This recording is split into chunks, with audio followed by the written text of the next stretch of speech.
Hey everyone, in this tutorial we'll be diving in Houdini. I've made this character melee attack and I need the mesh that's gonna wrap around his fist just to cover the mesh and just to give an indication that this is a fiery attack and the main area it would be his fists. So let me isolate the particle system so we can get a better idea what we'll be creating. So as you can see here, I've got this mesh that bends both ways. And I've got some vertex color on it as well, just to give us a bit more tools to work with that mesh. I've got some noise textures that are actually panning there as well. And we're gonna be adding some effects on top of it later in the game engine. But in this tutorial, we're gonna dive in Houdini and we're gonna recreate that mesh from scratch.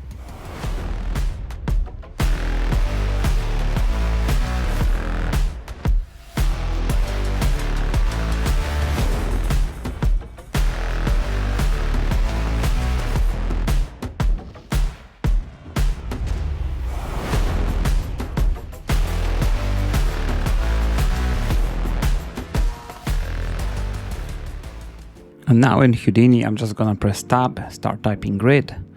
It's gonna create geometry node for me. I'm gonna call this one a melee hit wrap. Dive inside, zoom in a bit, and I'm gonna copy this parameter, paste it into columns. But before that, I'm just gonna delete the number from the columns, paste relative references, same here. So copy this one, delete the rows and paste relative references. And now if I'm just gonna scale one of those, it's gonna maintain the nice and uniform size of my grid. So in here, I'm just gonna put maybe 30 and I'm gonna next get UV project to get some UVs on that mesh. And if you apply it after you put 30 here, it's gonna create really nice UVs for you and they're gonna fit into 0 to 1 space. However, if you're gonna do it the other way around, so for example, you're gonna have 10 here, you're gonna create UV project, and next you wanna go back to grid and maybe change this one to 30. If you go to your UVs now, they're gonna look like this. And if you wanna fix this, you can just select UV project, go to initialize and just press initialize. And they will now fit into the 0 to 1 space. So it depends what you're after. I'm just gonna go with those ones. And next, I think, while this mesh is still flat, because we're gonna apply some bend to it later on, I think it might be a good idea to add some vertex color to it. So first I'm gonna get a group. I'm gonna call this group edges. Change the group type to edges, click this tick box and select unsharpen edges. And now if I select this group and disable the base group here, you can see I got those edges selected. So next, I'm just gonna add color. Change the color to black because I want my vertices to be black. However, I'm just gonna apply it to that edges group. And now we've got this outline that creates really nice blend for us. And we're gonna use it later on in the game engine. Next, I'm gonna get maybe gradient. And I noticed few people message me already that this gradient is not available sometimes when you have Houdini labs installed.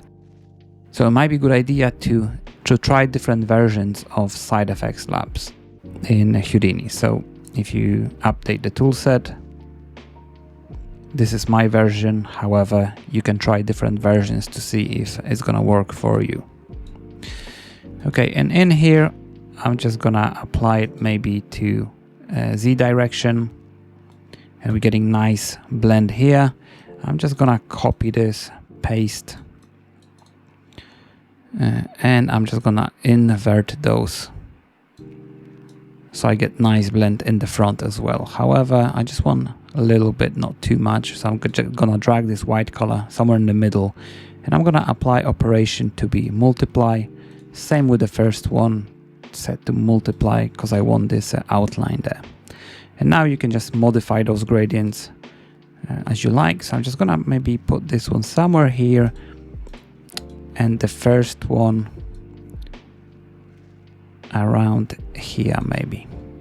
So now we got nice vertex colors, and I think now it's time to apply the bend modifiers. So first one, I'm gonna get rid of this capture direction and change it to here. Apply some bend, and I want to use both directions, and I'm actually gonna go into the minus values, like something like minus 40, but I'm gonna increase the capture length of it somewhere like this maybe. So I'm gonna put maybe 7 or actually 5. I'm gonna copy that bend, paste it. I'm just gonna change the direction now. So 0 here, maybe I'm gonna try 1 here. Okay, 1 here, and I think this is what I want. However, I don't want it to bend in both directions. I just want it to bend into one direction, and I'm gonna start increasing this capture length maybe to something like 20.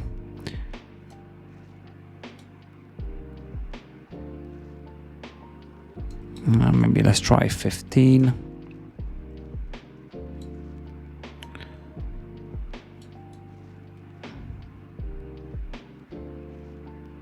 Okay.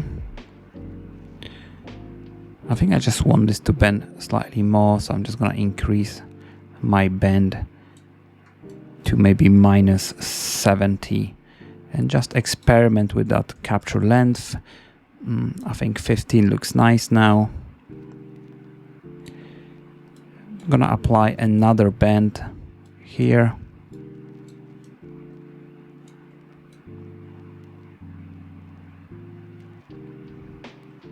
So that's pretty cool. I'm actually gonna go back to this one and increase its bend maybe to minus 110. However, with this one, I want the other part to bend. Okay, so let me change that maybe to -1. I just want slight bend here, maybe -20 only.